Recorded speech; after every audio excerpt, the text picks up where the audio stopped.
10 বছর আগে 6 ডিসেম্বর জীবনের একটা মাইলস্টোন ছিল আমার। যাই হোক, সেটা সেলিব্রেট করতে আমরা আজকে চলে এসেছি Westin. My parents in law and 3 of us সবাই মিলে লাঞ্চ বাফের জন্য এখানে এসছি আজকে।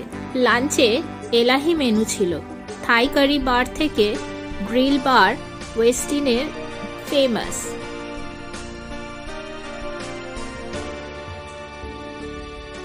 আফটার লাঞ্চ ওইখানেই মা বাবা অর্থাৎ সিনিয়র সিটিজেনদের বসিয়ে আমরা চলে গেলাম ওয়েস্টিনের রুফটপে, যেটাকে বলা হয় ওয়েস্টিন 31-32।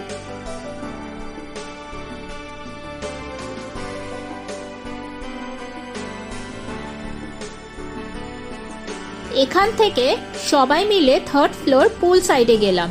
এভাবেই দিনের বেলাটা এনজয় করলাম।